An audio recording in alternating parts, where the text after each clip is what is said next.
बुद्धिभक्त्यादिगुणार्णवं यतीन्द्रप्रवणं वन्दे रम्यजामातरं मुनिं यो नित्यमच्युतपदाम्बुजयुग्मरुक्मव्यामोहदस्थलितराणि तृणाय मेने अस्मद्गुरोः भगवतोऽस्य दयैकसिन्धोः रामानुजस्य चरणौ शरणं प्रपद्ये।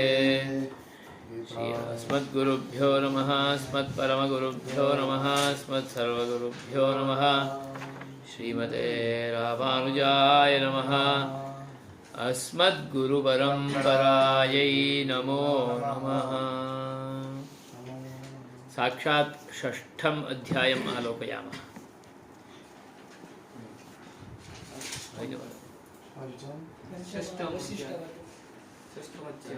ततो अनुवर्तयामः, चिन्ता नास्ति। आत्मसंयमयोगनामकः षष्ठः अध्यायः। तत्र प्रथमं पूर्वपीठिकावचनम्, अनन्तरं भगवद्वचनानुगुणं भाष्यम्। इतः प्राक्तनः अध्यायः पञ्चमः अध्यायः, यः कर्मसन्न्यासयोगः।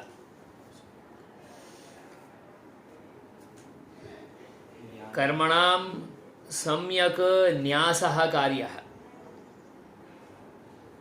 कर्म अहं करोमि इत्येवं रूपेण भावः न भवेत्, फलोद्देशेनापि न भवेत्। नाम कर्तृत्वत्यागः एवं फलाभिसन्धिरहितं कर्म यद्वर्तते तदेव कर्म अस्य मोक्षाय कल्पते, अन्यथा बन्धः एव भवति। फलोद्देशेन क्रियमाणं कर्म बन्धाय कल्पते, जानीमः।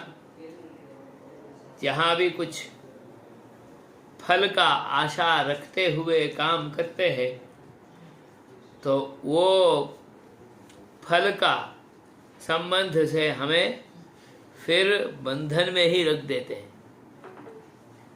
फल का आशा नहीं है तो बंधन नहीं है और टेंशन भी नहीं है, और कर्म अनायासं भवति। अन्यथा कर्मणि अपि आयासः अपि भवति अधिकः, नाम परिश्रमः अधिकः अपि भवति। यथा कथमपि फलं तु अवाप्तव्यमेव, अतः परिश्रमं तादृशं करोति। कृतं परिश्रमं कदाचित् व्यर्थं भवति, फलं न प्राप्तं भवति, तदानीं पुनः वेदनाशतकं यशः अनुभुङ्क्ते। तत्सर्वं वयं लोके पश्यामः एव। अतः नित्यनैमित्तिकप्रायश्चित्तादिकं च निखिलम् आश्रमोचितं वर्णोचितं दायित्वोचितं च कर्म यद्यद्वर्तते तत्सर्वं संन्यासभावपुरस्सरं क्रियमाणं भवेत्। कर्तृत्वत्यागपूर्वकम् एवञ्च फलाभिसन्धिरहितं च भवेत्। फले अभिसन्धिः एव न भवेत्, तादृशमेव कर्म कर्तव्यम्। तेनैव कर्मणा श्रेयः इति स्पष्टरूपेण अवगतम्। परन्तु आशापाशशतैः वयं बद्धाः।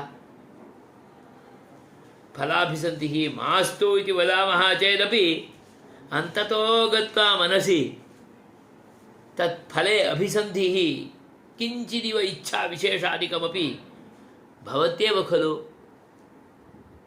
तदानीम् आत्मनः संयमनं कर्तव्यं भवति, नियमनं कर्तव्यं भवति। आत्मनियमनेन विना फलाभिसन्धिराहित्यभावः नायाति। पूर्णरूपेण नियमनं भवेत्। तदर्थम् आत्मसंयमयोगमारभते। उक्तः कर्मयोगः सपरिकरः इदानीं ज्ञानकर्मयोगसाध्य आत्मावलोकनरूपयोगाभ्यासविधिः उच्यते। सपरिकरः कर्मयोगः उक्तः, पूर्वतने अध्याये परिकरसहितः कर्मयोगः, सांगोपांगः कर्मयोगः, फलाभिसन्धिरहित कर्तृत्वत्यागपूर्वकः योऽयं कर्मयोगः कर्म वर्तते यदिदं कर्म वर्तते तत् योगाय भवति, भगवत्सम्बन्धाय भवति इति सपरिकरः कर्मयोगः पूर्वतनेषु अध्यायेषु उक्तः। इदानीं किमुच्यते? योगाभ्यासविधिः उच्यते। ज्ञानकर्मयोगसाध्य आत्मावलोकनरूपयोगाभ्यासः। इदानीं किमुच्यते? आत्मावलोकनं कथं कर्तव्यम्? एतादृशकर्मयोगेन, पूर्वोक्तेन ज्ञानयोगेन। ज्ञानयोगः एवञ्च कर्मयोगः एतदुभयमपि साधनम्। एताभ्यां साधनाभ्यां किं भवति? आत्मनः अवलोकनं भवति। आत्मशब्दवाच्यः योऽयं परमात्मा, आत्मशब्दवाच्यः यः अयं स्वयं स्वात्मा, तदुभयमपि सः स्पष्टरूपेण अवगन्तुं शक्नोति। नाम स्वस्वरूपं परस्वरूपमपि स्पष्टरूपेण अवगन्तुं शक्नोति। नाम आत्मावलोकनं कर्तुं शक्नोति। अतः आत्मावलोकनप्रकारः कः? एताभ्याम् अथवा ज्ञानकर्मयोगसाध्य ज्ञानयोगः एवञ्च कर्मयोगः एताभ्यां साध्यः यः साध्यं यत् आत्मावलोकनम् अथवा साध्यः यः आत्मावलोकनरूपः योगः, आत्मनः अवलोकनं, स्वात्मनः स्वान्तर्यामिणः परमात्मनः अवलोकनं, तदवलोकनार्थं योगः अपेक्षितः, सम्बन्धः। ज्ञानयोगः कर्मयोगः उक्तरीत्या भवति चेत्, अनुतिष्ठति चेत्, तदानीम् एव सः स्वात्मानं स्वान्तर्यामिणं परमात्मानं च अवलोकनसमर्थः भवितुमर्हति। तदानीमेव अवलोकनार्थं योगः जाघटीति। योगः इति चेत् एकः सम्बन्धः। योगः इति चेत् आपके लिए योग है, आपके लिए योग है माने आपके लिए ये एक अदृष्ट है। वो अदृष्ट भी तभी ही होगा जब ये दोनों साधनों का पूर्ण रूपेण स्वीकार हो जाएगा, साधन हो जाएगा। अतः तादृशः आत्मावलोकन योग विधिः, आत्मावलोकन योगाभ्यास विधिः, तादृश आत्मावलोकन योगाभ्यासः कथं कार्यः, तद्विधानं कीदृशं, तत्सह विधिः इदानीमत्र उच्यते। कुत्र? अस्मिन् अध्याये आत्मसंयमयोगनामके अध्याये। तत्र कर्मयोगस्य निरपेक्षयोगसाधनत्वं दृढयितुं ज्ञानाकारः कर्मयोगः योगशिरस्कः अनूद्यते। कर्मयोगः अस्ति खलु, तत्तु कर्म नित्यनैमित्तिकप्रायश्चित्तादिकं क्रियमाणं कर्म। तत् कर्मणः प्राधान्यं नास्ति। कर्मणि योऽयं ज्ञानाकारः वर्तते। किं ज्ञानाकारः? कर्तृत्वत्यागरूपज्ञानाकारः, फलाभिसन्धिराहित्यरूपज्ञानाकारः, सः प्रधानः। तत्र कर्म करोति चेत् तत्र प्राधान्यं नास्ति। कर्म तु सर्वे कुर्वन्त्येव, न हि कश्चित् क्षणमपि जातु तिष्ठत्यकर्मकृत्। कर्म विना यः कोऽपि एकक्षणमपि अवस्थातं न प्रभवत्येव। सर्वैरपि यत्किमपि कर्म सार्वकालिकरूपेण कर्तव्यमेव आपतति, कुर्वन्त्येव। परन्तु क्रियमाणं कर्म एतादृशज्ञानाकारं भवेत् खलु।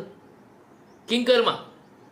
नित्य नैमित्तिक प्रायश्चित्तादिकं कर्म, आश्रमोचितं वर्णोचितं कर्म, दायित्वोचितमपि कर्म, सर्वं कर्म एतादृश ज्ञानेन आकारं प्राप्तं स्यात्। किं ज्ञानेन?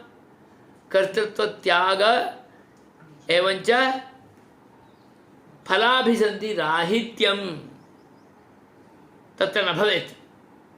तादृशरूपेण ज्ञानाकारः तत्र भवेत्।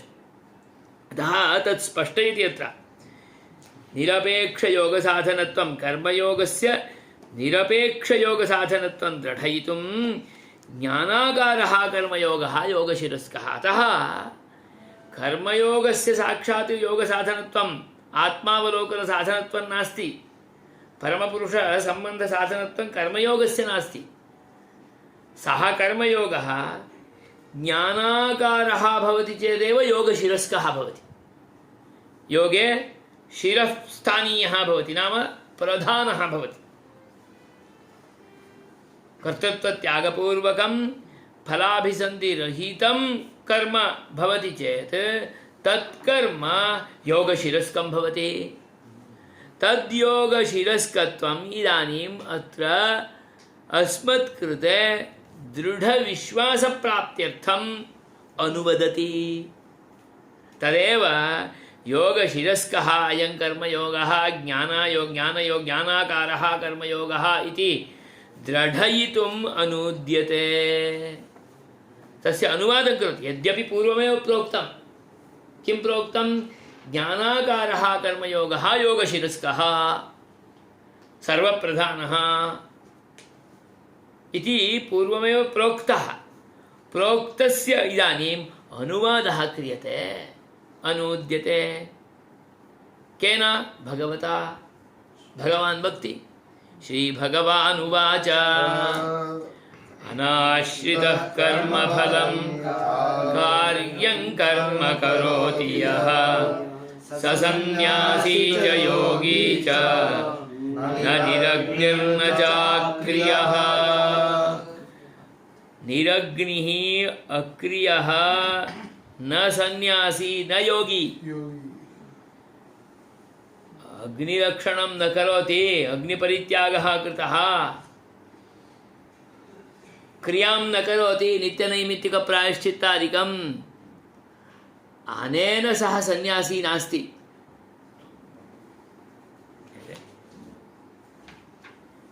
यः कर्मफलम् अनाश्रितः कर्म करोति सः सन्यासी, सः योगी।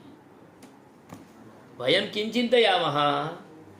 यः अग्निकार्यादिकमपि न करोति, यः नित्यनैमित्तिकप्रायश्चित्तादिकमपि नानुतिष्ठति, शिखायज्ञोपवीतादिकमपि सर्वं परित्यजति, तत्तादृशः एव योगी, स एव सन्यासी इत्येवं रूपेण चिन्तयामः। परन्तु सः सन्यासी, सः योगी न, अपि तु यः कर्मफलम् अनाश्रितः सन्, कर्मणः फलस्य फलम् अनाश्रितः सन्, कर्मणः फलं नाभिकाङ्क्षति, परन्तु कर्म करोति। नाम फलाभिसन्धिरहितं कर्म यः करोति, फले अभिसन्धिः एव नास्ति चेत् अहं कर्ता इति वक्ति वा? न। अतः कर्तृत्वमपि परित्यजति। अतः कर्तृत्वत्यागपूर्वकं फलाभिसन्धिरहितं च कर्म कर्तव्यमिति यत्कर्म करोति सः एव सन्यासी, स एव योगी। अक्रियः निरग्निः न योगी न सन्यासी। केवलेन क्रियाकलापपरित्यागेन, अग्निपरित्यागेन सन्यासी वा योगी वा न भवितुमर्हति। कर्मफलपरित्यागः कार्यः, कर्मफलस्य आश्रयणं न कर्तव्यम्। तदुपपादयति भाष्येऽपि। पश्यन्तु, कर्मफलं स्वर्गादि कर्मफलम् इति चेत् किं स्वर्गादिकम् अनाश्रितः कार्यं कर्म अनुष्ठानमेव कार्यं नाम कार्यम् इति कर्म करोति अनुष्ठानं कर्तव्यम् इति करोति किं कर्म नित्यं नैमित्तिकं प्रायश्चित्तं काम्यं निखिलं कर्म काम्यं कर्म अपि करोति परन्तु कामना विशेषे इच्छया न करोति उक्तं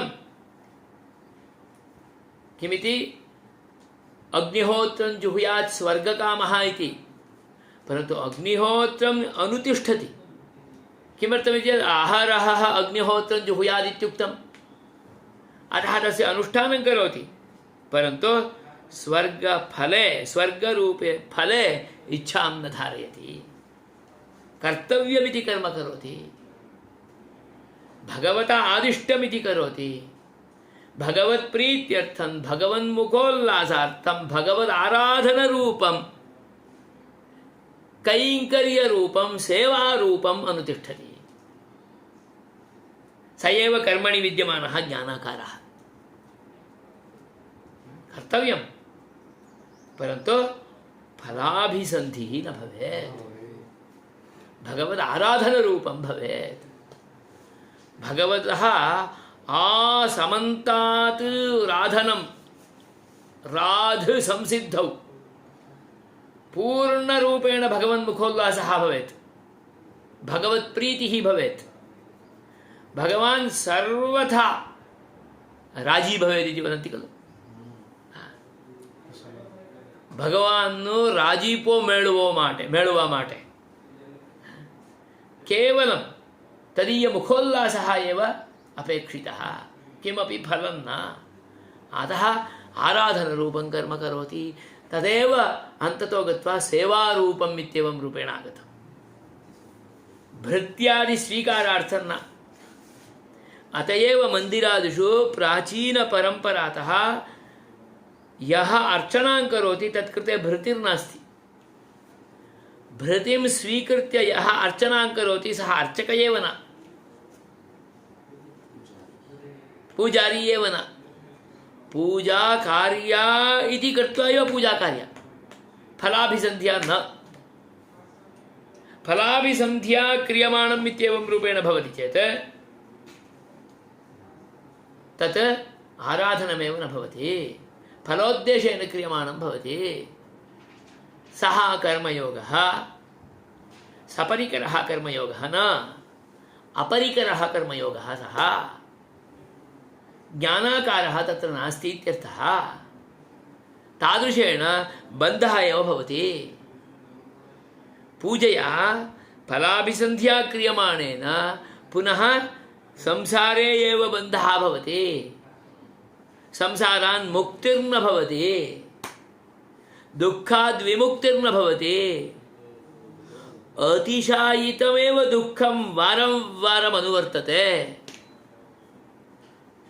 अतः फलाभिसन्धिरहितमेव तत्कर्म भवति तादृशमेव कर्म कर्तव्यं तदेव कर्म ज्ञानाकाररूपं कर्म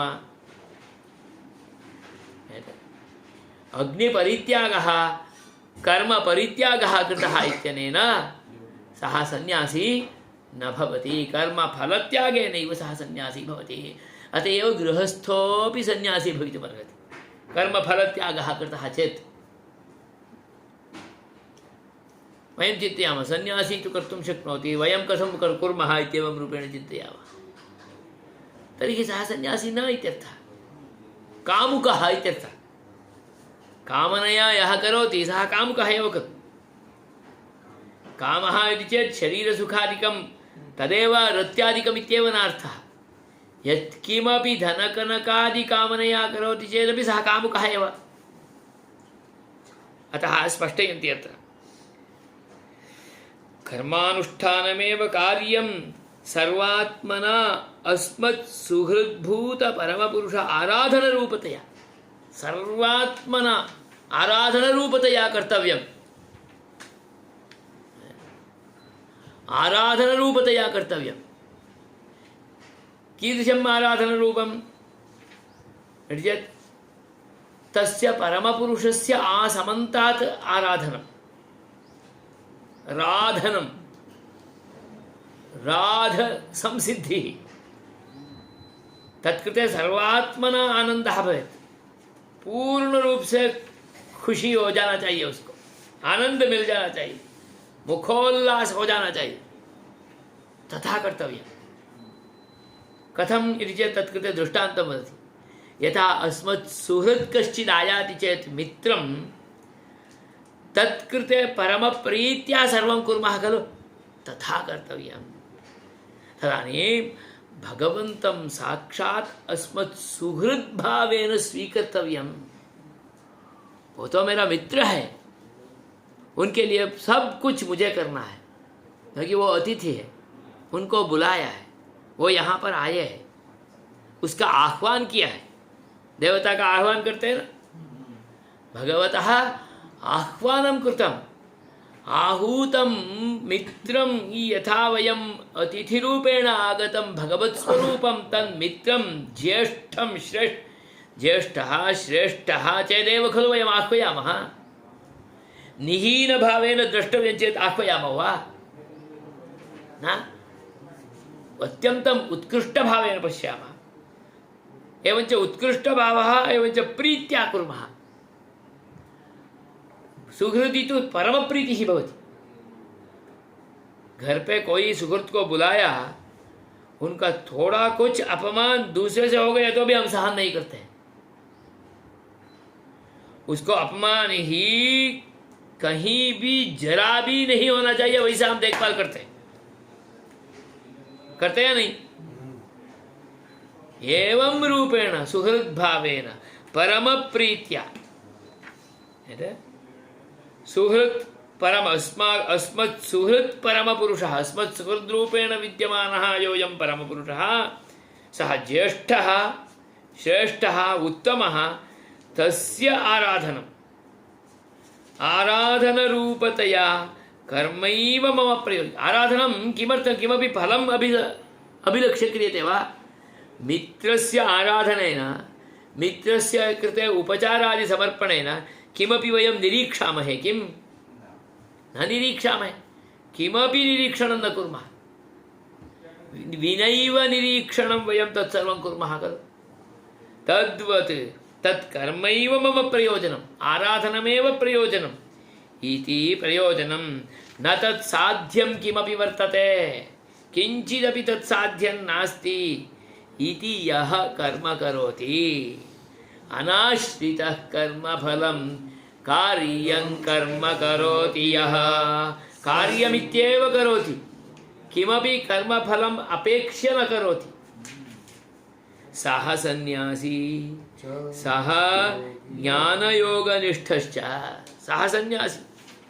किं सन्यासी नाम कर्म त्यागी इत्यर्थः नाम ज्ञानयोगे विद्यमानः नाम तस्मिन् ज्ञान आकारः वर्तते किं ज्ञानाकारः वर्तते फलाभिसन्धिराहित्यम् अहं करोमि इति कर्तृत्वभावराहित्यम् एवञ्च परमप्रीत्या अनुसन्धानं कर्मानुष्ठानं तद्वर्तते तदेव ज्ञानयोगः सः एव सन्यासी स एव ज्ञानयोगी ज्ञाननिष्ठः स एव योगी च स एव कर्मयोगी अपि योगः इत्यनेन कर्मयोगः सन्यासः इत्यनेन ज्ञानयोगः स एव सन्यासी नाम स एव ज्ञानयोगी स एव योगी च नाम स एव कर्मयोगनिष्ठश्च इत्यर्थः कर्मयोगी अपि स एव आत्मावलोकनरूप योगसाधनभूत उभयनिष्ठः इत्यर्थः नाम आत्मावलोकनं रूपयोगः योऽस्ति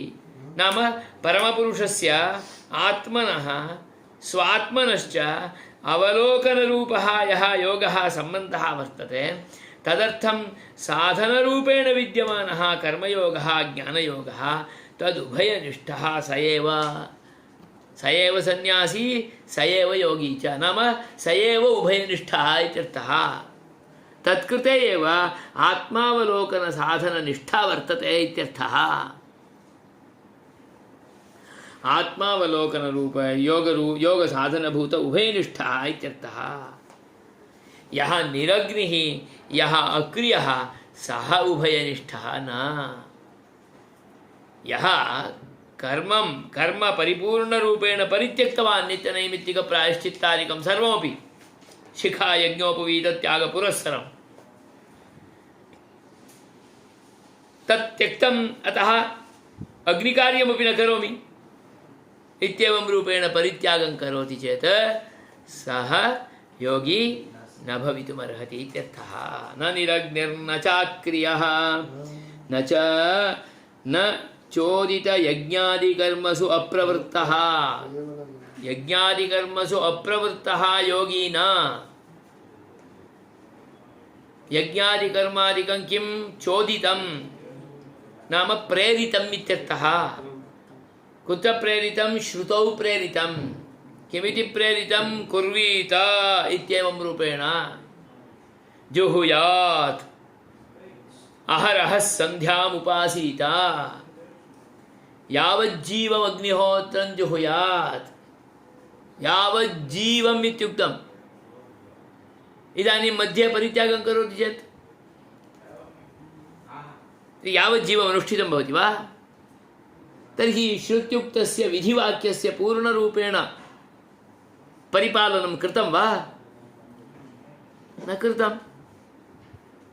अतः श्रुतौ यत्र यस्य कार्यस्य कृते प्रेरणा दत्ता, आदेशः दत्तः, सः आदेशः पूर्णरूपेण परिपालनीयः। नाम पूर्णरूपेण तत्कर्म कर्तव्यम्।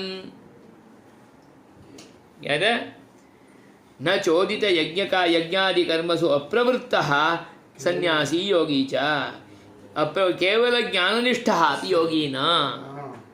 यद् तस्य हि ज्ञाननिष्ठा एव कर्मयोगनिष्ठस्य तु उभयमस्ति इति अभिप्रायः। केवल ज्ञाननिष्ठः चेत् केवलं ज्ञानयोगः एव अस्ति, तत्र कर्मनिष्ठा नास्ति। यस्य तु एतादृशः कर्मयोगः भवति तत्कृते उभयं वर्तते। कर्म करोति परन्तु ज्ञानाभिसन्धिपूर्वकं करोति। नाम ज्ञानेन पूर्णरूपेण अवगत्य कर्तृत्वत्यागपूर्वकं फलाभिसन्धिरहितं भगवदाराधनरूपं सुहृद्भावरूपं च कर्म करोति चेत् तत्र उभयं वर्तते। यः केवलं ज्ञाननिष्ठः सः एकनिष्ठः भवति। एतादृश परिष्कृतकर्मनिष्ठः भवति चेत् सः उभयनिष्ठः भवति। उभयनिष्ठः एव फलमश्नुते, नाम आत्मावलोकनयोगं प्राप्नोति। उभयनिष्ठः न भवति चेत् आत्मावलोकनरूपयोगे तत्कृते योग्यता एव न। अतः स्पष्टयन्ति यत् कर्मयोगनिष्ठस्य तु ज्ञाननिष्ठः एव कर्मयोगनिष्ठस्य तु उभयम् अस्ति इति अभिप्रायः। अनाश्रितः कर्मफलं कार्यं कर्म करोति यः स सन्न्यासी च योगी च न निरग्निर्न चाक्रियः। तर्हि एतादृशं कर्म करोति चेत् फलाभिसन्धिरहितं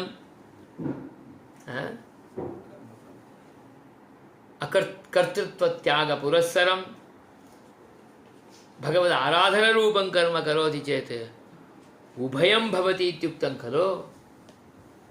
तत्र ज्ञानं कीदृशं भवति? तद्भक्ति उक्तलक्षणे कर्मयोगे ज्ञानमपि अस्ति, नाम उभयम् अस्ति इत्युक्तं खलु। तद्भक्ति किं यं सन्न्यासमिति प्राहुः योगं तं विद्धि पाण्डव न ह्यसन्न्यस्तसङ्कल्पो योगी भवति कश्चन। ज्ञानयोगः इति आत्मयाथात्म्यज्ञानम् इति प्राहुः तं कर्मयोगमेव विद्धि। तदुपपादयति न ह्यसन्न्यस्तसङ्कल्पो योगी भवति कश्चन आत्मयाथात्म्यानुसन्धानेन अनात्मनि प्रकृतौ आत्मसङ्कल्पः सन्न्यस्तः परित्यक्तः येन सः सन्न्यस्तकर्म संकल्पः अनेवं भूतो यः सः असन्न्यस्तसङ्कल्पः न हि उक्तेषु कर्मयोगेषु अनेवं भूतः कश्चन कर्मयोगी भवति यस्य सर्वे समारम्भाः कामसङ्कल्पवर्जिताः इति हि उक्तम्।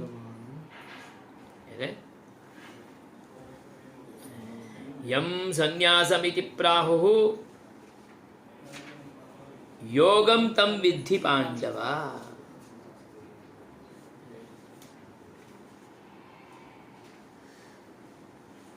यं सन्न्यासमिति प्राहुः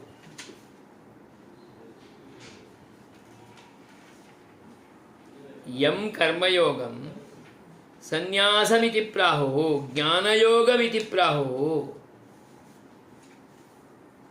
ज्ञानम् इति प्राहुः इत्यर्थः। योगं तं विद्धि पाण्डव। हे पाण्डव इत्येवं रूपेण सम्बोधनम्।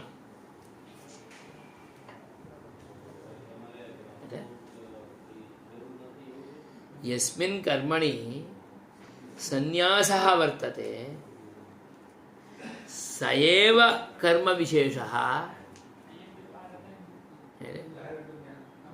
उभयविधः भवति। नाम ज्ञानेन आवृतः कर्मयोगः भवति। एवम् उभयनिष्ठः एव आत्मावलोकनयोग्यतां प्राप्नोति। तत्पूर्वमेव स्पष्टं भवति। अतः इदानीं पुनः अपि स्पष्टयति तमेव अभिप्रायम्। इदानीं यत् कर्मयोगं प्रोक्तं तस्मिन् ज्ञानमपि वर्तते, ज्ञानयोगः अपि वर्तते।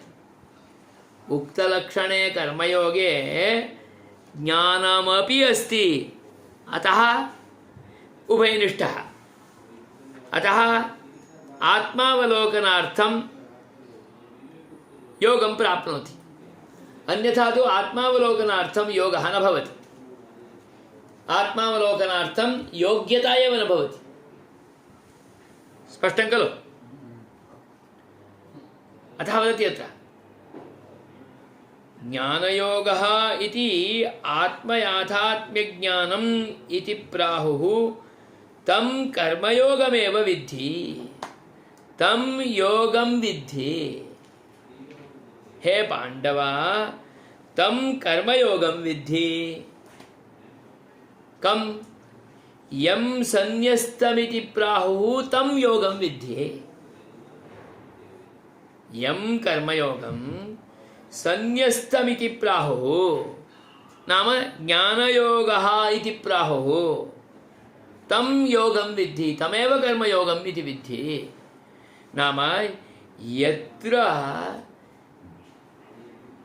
त्यागपूर्वकः ज्ञानविशेषः वर्तते तमेव कर्मयोगम् इत्येवं रूपेण जानीहि।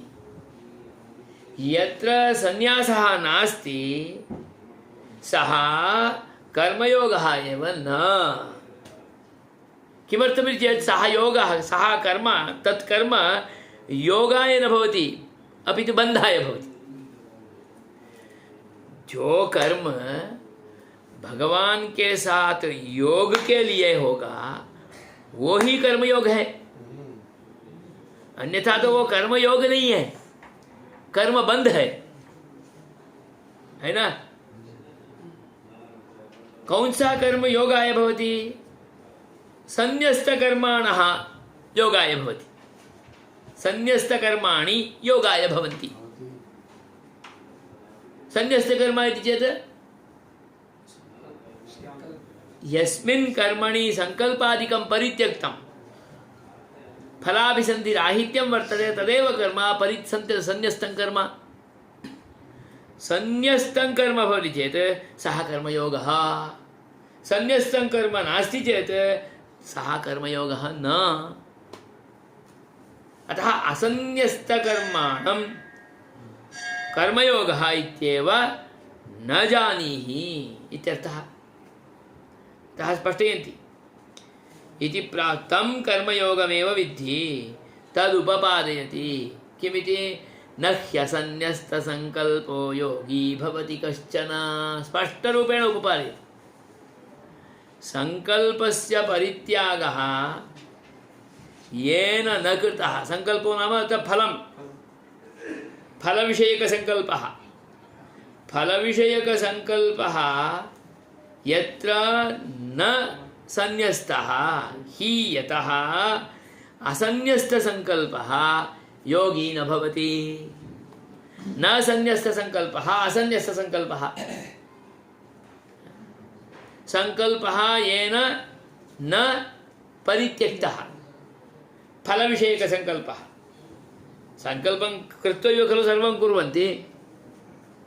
एतादृशफलप्राप्त्यर्थं धर्मार्थकाममोक्षरूपचतुर्विधफलपुरुषार्थ अवाप्त्यर्थं एतादृशग्रहगत्यादिसम्बन्धिफलादि दोषादिनिवारणार्थम् इत्यादिरूपेण संकल्पं कृत्वैव सर्वं कर्म कुर्वन्ति। एतादृशफलप्राप्त्यर्थं क्रियमाणमपि कर्म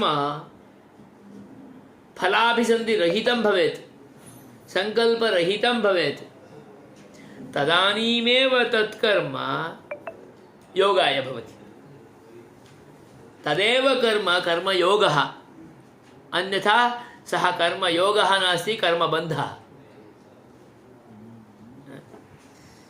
असन्न्यस्तसंकल्पः न भवति योगी। असन्न्यस्तसंकल्पः योगी न भवति, अपि तु बन्धी भवति। हाँ, लोके एव अवतिष्ठते। नाम पुनः पुनः अस्मिन्नेव चक्रवत् परिभ्रमति इत्यर्थः। आत्मावलोकन अनुसंधानेन अनात्मनि प्रकृतौ आत्मसंकल्पः सन्न्यस्तः परित्यक्तः येन सः सन्न्यस्तसंकल्पः। कः सन्न्यस्तसंकल्पो भवति? यः आत्मावलोकन अनुसंधानं करोति, आत्मानम् अवलोकयति, आत्मानं परमात्मानं प्रत्येकस्मिन्नपि अवलोकयति। क्रियमाणकर्मणि अपि आत्मनः अवलोकनं, कर्मसाधनेष्वपि अवलोकनं, यज्ञकुण्डादिष्वपि, पुरतः सहयोगिजनेष्वपि, सर्वत्रापि आत्मावलोकनम्। एतत् स्पष्टयन्ति, पश्यन्तु। केवलम् आत्मावलोकनं न, आत्मावलोकनस्य सततम् अनुसंधानं भवेत्। हाँ, आप में तो अंतर्यामी भगवान ही है, इसमें भी भगवान ही है। एक बार बोल दिया तो नहीं, उसका अनुसंधान कुशलता भवेत्। सततं तद अनुसंधान अनुसृत्य संधानम्। वारं वारं यदा यदा तत्प्रसंगः आयाति सर्वत्रापि सार्वकालिकरूपेण आत्मनः अवलोकन अनुसंधानं कर्तव्यम्। यः तादृश अनुसंधाने कुशलः स एव कर्म फल परित्यागं कर्तुं शक्नोति। सब जगह में जो भगवान को ही देखते हैं, सर्वत्रापि तमेव पश्यति, सः किमपि फलमुद्दिश्य नानुतिष्ठति। आत्मावलोकन कुशलता नास्ति चेत् तदानीं किमपि कर्तव्यं भवति। समझ में आया? पश्यतु, आत्मावलोकन आत्मयाथात्म्य अनुसंधानेन अनात्मनि प्रकृतौ आत्मसंकल्पः सन्न्यस्तः। सर्वत्रापि आत्मानुसंधानमेव करोति, प्रकृतौ आत्मत्वबुद्धिः गता। शरीरं मम आत्मा तद्गतं, पुत्रः आत्मा तदपि नास्ति, पत्न्यादयः आत्मानः तदपि नास्ति, ग्रामात्मवादः अपि नास्ति। आत्मा एतेभ्यः सर्वेभ्यः अपि भिन्नः, प्रकृत्यपेक्षया सर्वथा भिन्नः। एतत् सर्वं तु केवलं प्रकृतिमण्डलमेव। तेभ्यः सर्वेभ्यः अपि भिन्नत्वेन रूपेण आत्मानम् अवलोकयितुं यः समर्थः, अनुसन्धाने कुशलः, अनुसन्धानं करोति सः इत्यर्थः। अनात्मनि आत्मसंकल्पः सत्परित्यक्तः। पहले पहले में ही होता है ना, राष्ट्रात्मवाद आता है, राज्यात्मवाद आता है, ग्रामात्मवाद आता है, गृहात्मवादः भवति, पत्नीपुत्राद्यात्मवादः भवति, शरीरात्मवादः भवति। तत्सर्वमपि परित्यज्य एतेभ्यः सर्वेभ्यः अपि भिन्नः अयम् आत्मा इत्येवं रूपेण यस्य ज्ञानं भवति सः प्रकृतौ आत्मानुसन्धानं परित्यक्तवान्। अतः स्पष्टयन्ति, आत्मसंकल्पः प्रकृतौ येन संन्यस्तः परित्यक्तः सः संन्यस्तसंकल्पः। संन्यस्तसंकल्पः संन्यस्तसंकल्पः संन्यस्तसंकल्पः यस्य कृते तत्सर्वं वर्तते सः असंन्यस्तसंकल्पः। देहे आत्मबुद्धिः, गृहे आत्मबुद्धिः, पत्नीपुत्रादिषु आत्मबुद्धिः अस्ति, सः असंन्यस्तसंकल्पः। अतः वदति तद्विपरीतः अनेवं भूतः यः, एवं भूतः यः न, नाम संन्यस्तसंकल्पः यः न, सः असंन्यस्तसंकल्पः। न संन्यस्तसंकल्पः असंन्यस्तसंकल्पः। असंन्यस्तसंकल्पः योगी न भवति। असंन्यस्तसंकल्पः कर्मयोगी अपि न भवति इत्यर्थः। कर्मबन्धी भवति, कर्मयोगी न भवति। न हि उक्तेषु कर्मयोगेषु अनेवं भूतः कश्चन कर्मयोगी भवति। क्यों? स्पष्टं प्रोक्तं, यस्य सर्वे समारम्भाः कामसङ्कल्पवर्जिताः सः योगी।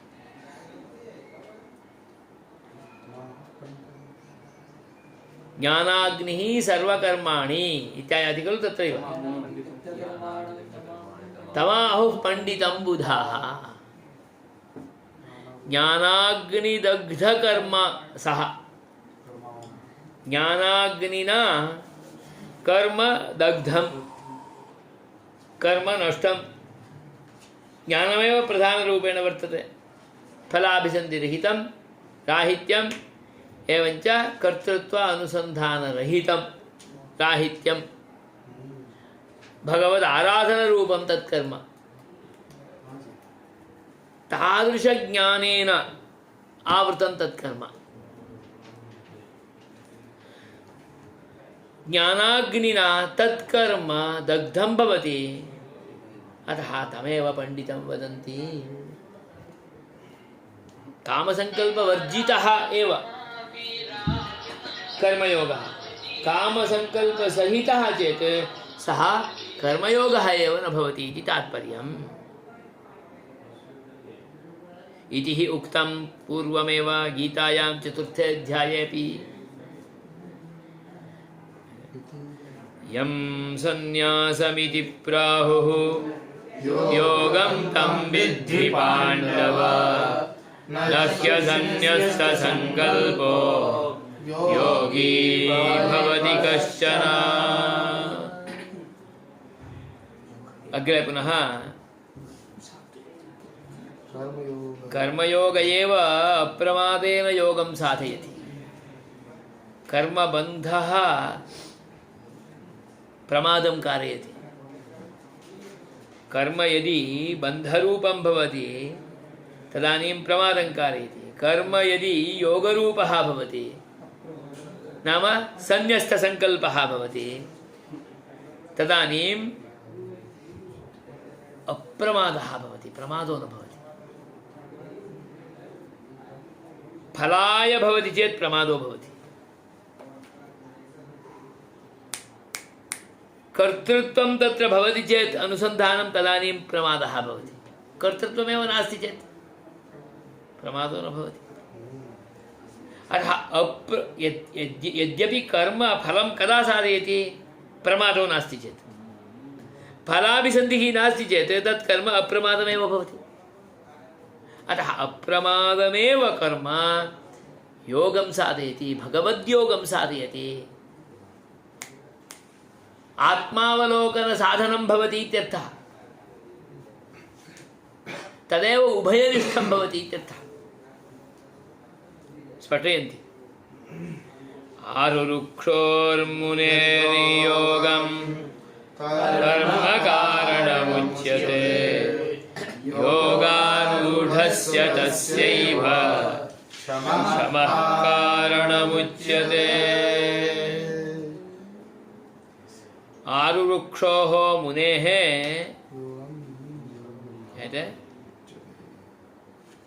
कर्मैव कारणम् इति उच्यते, योगं कर्म कारणमुच्यते। योगारूढः चेत् तत्कृते कारणं तु शमः।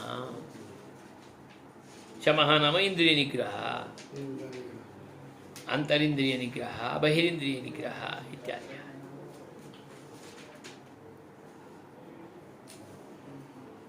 योगम आरुरुक्षोः,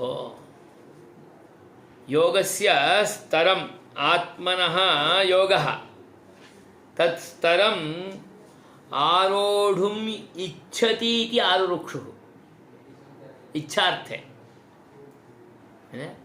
आरुरुक्षोः आरोढुम् इच्छुकस्य इत्यर्थः। आरोढुम् इच्छोः, आरुरुक्षोः आरोढुम् इच्छुकस्य, इष्टस्य इत्यर्थः।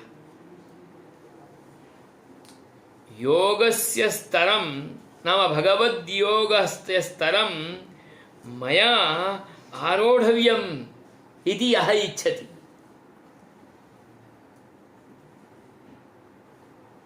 भगवद्योगस्य स्तरं मया आरोढव्यम् इति यः इच्छति तत्कृते कर्म कारणं। तत्कृते किं कारणं?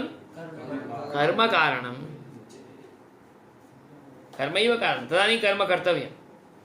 नित्यनैमित्तिकप्रायश्चित्तादिकं निखिलमपि कर्म साङ्गोपाङ्गम्।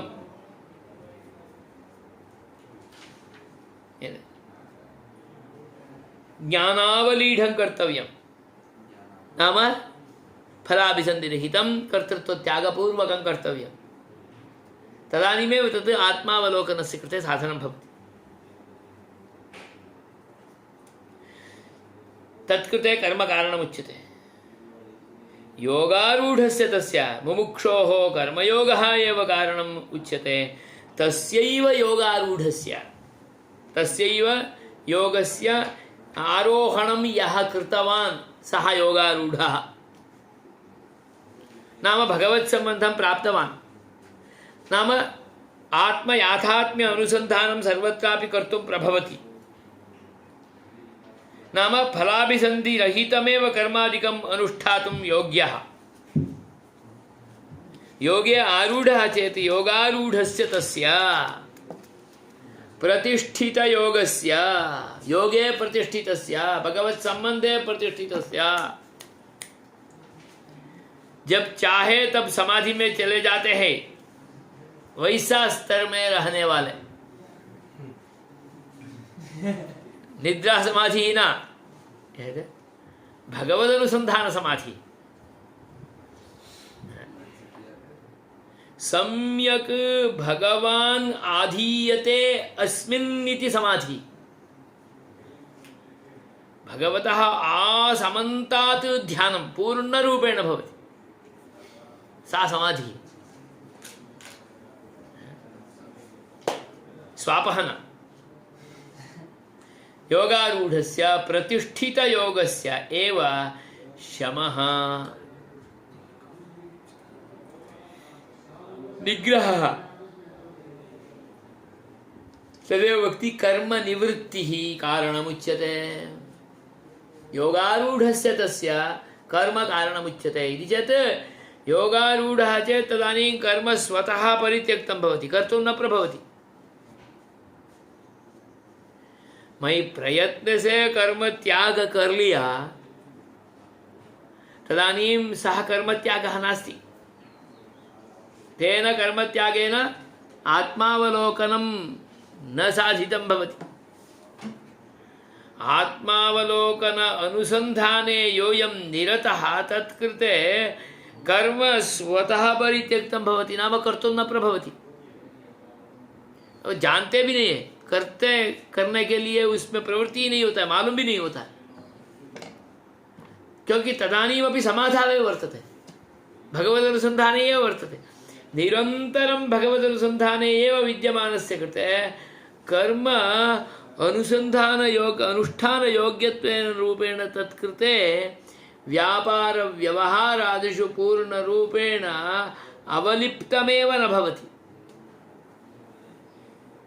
अतः स्पष्टयन्ति कर्म निवृत्तिः कारणमुच्यते, शमः कारणमुच्यते, कस्य प्रतिष्ठित योगस्य कृते इति उच्यते।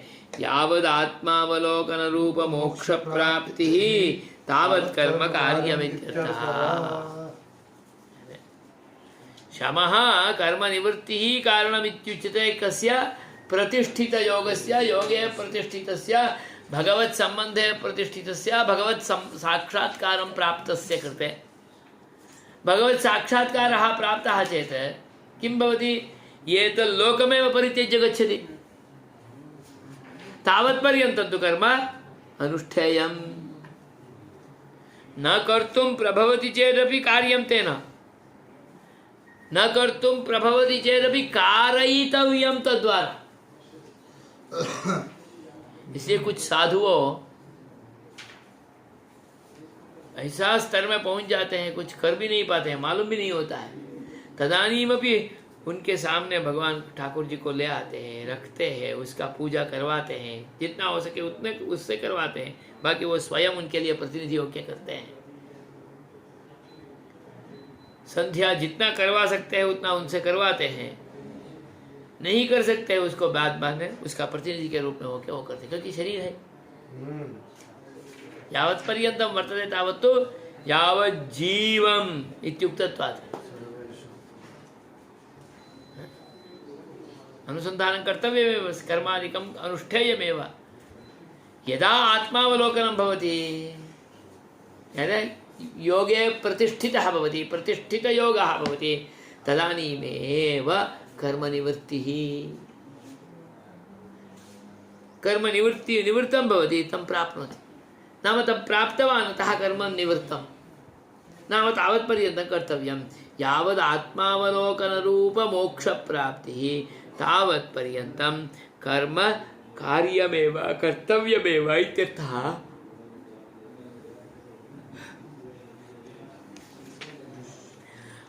आरुरुक्षोर्मुनेर्योगं कर्म कारणमुच्यते, योगारूढस्य तस्यैव शमः कारणमुच्यते।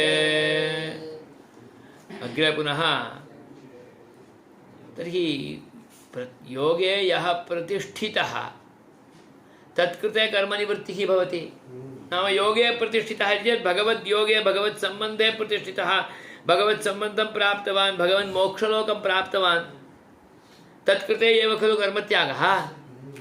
तर्हि योगे प्रतिष्ठितः कदा भवति? कदा योगे प्रतिष्ठितो भवति इत्येवं रूपेण जिज्ञासायां सत्यां भगवान् श्रीकृष्णः भक्ति यदा हिनेन्द्रियार्थेषु न कर्मस्वनुषज्यते सर्वसङ्कल्पसन्न्यासी योगारूढस्तदोच्यते। यदा अयं योगी अनुभवस्वभावतया इंद्रियार्थेषु आत्मव्यतिरिक्तप्राकृतविषयेषु तत्सम्बन्धिषु कर्मसु च न अनुषज्यते न संगम् अर्हति तदा हि सर्वसंकल्पसन्न्यासी योगारूढः इति उच्यते। कदा योगे प्रतिष्ठितो भवति इति चेत् यदा आशापाशादिकं सर्वं परित्यक्तं भवति, इंद्रियार्थेषु कर्मसु यदा न अनुषज्यते तदा योगारूढः। इंद्रियस्य अर्थाः शब्दस्पर्शरूपरसगन्धरूपेण विद्यमानाः, तेषु अर्थेषु अनुषंगः एव न भवति। वो नहीं चाहिए, ये नहीं चाहिए, मुझसे उससे क्या है इति तस्मात् सर्वस्मात् यदा दूरे एव भवति तदानीं ज्ञातव्यम् एषः योगारूढः। दूसरे कहाँ भी आशा के आधार से वो छोड़ दिया तो वो नहीं, भगवत संबंधे एव विद्यमानः इंद्रियार्थेषु अनुषंगं यदा परित्यजति तदानीं योगारूढः।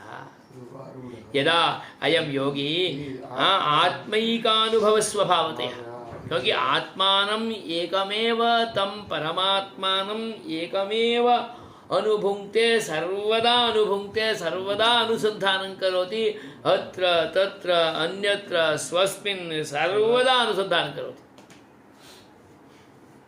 नाम आत्मनः अनुभवः एव तस्य स्वभावः अभूत्।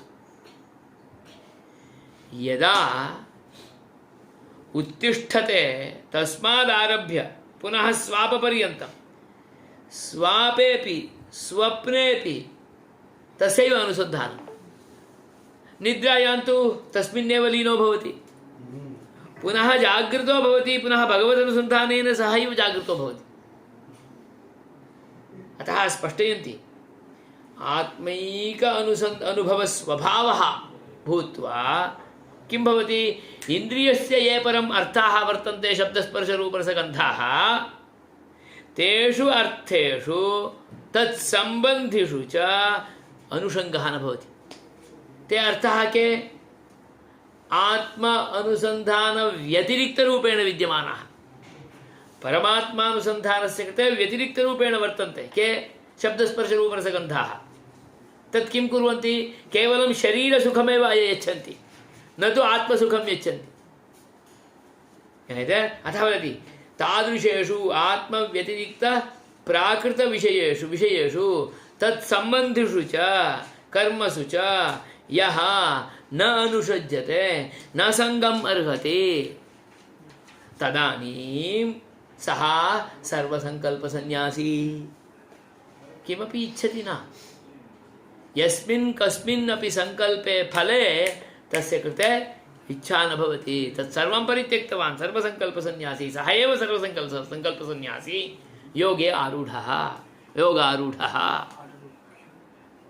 योगारूढ़ः आरुरुक्षुः न योगारूढ़ः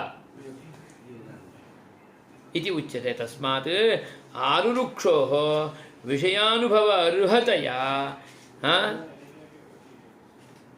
आरुरुक्षोः विषयानुभव अर्हतया तदननुषंग अभ्यासरूपः कर्मयोगः एव निष्पत्तिकारणम्। तदानीम् आरुरुक्षुः यः भवति तत्कृते विषयानुभवः विषयानुभव अर्हतया तदननुषंग अभ्यासः। आरुरुक्षुः अस्ति, तत्कृते तु विषयानुभवः वर्तते। तदानीं तेन किं कर्तव्यम् आरुरुक्षुणा इति चेत् तद् अननुषंग अभ्यासः कार्यः। कथं तादृश रूपरस गन्धस्पर्श तत्सम्बन्धि विषयेभ्यः प्रकृतिसम्बन्धि विषयेभ्यः दूरे भवितुम् अभ्यासः, अननुषंग अभ्यासः, अधिक इच्छा अभावरूपः अभ्यासः। तदेव सन्यासिनः कुर्वन्ति। तदर्थमेव भागवत दीक्षादिकं स्वीकुर्वन्ति, काषायवस्त्रादिकं स्वीकृत्य सन्यासिनः भूत्वा एते प्रयत्नरताः भवन्ति, ते आरुरुक्षवः, अननुषङ्ग अभ्यासशीलाः। अभ्यासरूपः कर्मयोगः तेषां कृते भवति। कर्मयोगः एव तादृशः आरुरुक्षोः निष्पत्तिकारणं भवति। आत्मावलोकननिष्पत्तिकारणं भवति इत्यर्थः। अतः विषय अननुसंग अभ्यास रूपं कर्मयोगमेव आरुरुक्षुः कुर्यात्। आरुरुक्षुः विषय अननुसंग अभ्यासः, विषये अधिक इच्छा अभाव रूपः अभ्यासः। विषयेषु प्रकृति संबंधी वस्तुषु सर्वेष्वपि अनुषंग अभावस्य अभ्यासः कार्यः। अधिक इच्छा अभावः, संगाभावः, संगाभाव अभ्यास रूपं कर्मयोगमेव, तादृशमेव कर्मयोगम् आरुरुक्षुः कुर्यात्। आरोढुम् इच्छुः यो वर्तते, मुमुक्षुः वर्तते, सः कुर्यात्। तेन एतादृशमेव कर्तव्यम्। यदा हिनेन्द्रियार्थेषु न कर्मस्वनुषज्यते सर्वसंकल्पसन्न्यासी योगारूढस्तदोच्यते तदानीमेव योगे प्रतिष्ठितः भवति। अतः योगे प्रतिष्ठितो भवितुम् अभ्यासः अपि अननुषङ्गरूपः कार्यः, प्रकृत्यननुषङ्गरूपः कार्यः। तर्हि किं कर्तव्यं? स्वयं प्रयत्नरतः भवेत्। अन्यस्य प्रयत्नेन कस्यापि उद्धारः न भवति। स्वयं उद्धर्तुं स्वयं विषय अननुषंग अभ्यासं करोति चेदेव उद्धृतो भवति। तद्विना मार्गान्तरं नास्ति। इदानीं विषय अननुषंग अभ्यासः न कृतः चेत् अग्रिमजन्मनि कर्तव्यं, तदानीमपि न कृतं चेत् ततोऽपि अग्रिमजन्मनि, परन्तु तद्विना मार्गान्तरं नास्ति। यज्ञशाला प्रवेशः कृतः चेत् अननुषंग अभ्यासः भवति इति नार्थः। अननुषंग अभ्यासः कार्यः इति स्वयं संकल्पं कृत्वा प्रयत्नरतो भूत्वा आत्मनः उद्धारार्थं स्वयं आत्मा एव प्रवृत्तः भवेत्। अतएव उद्धरेदात्मनात्मानं नात्मानमवसादयेत् आत्मैव ह्यात्मनो बन्धुः आत्मैव रिपुरात्मनः। अग्रिमे वर्गे पश्यामः।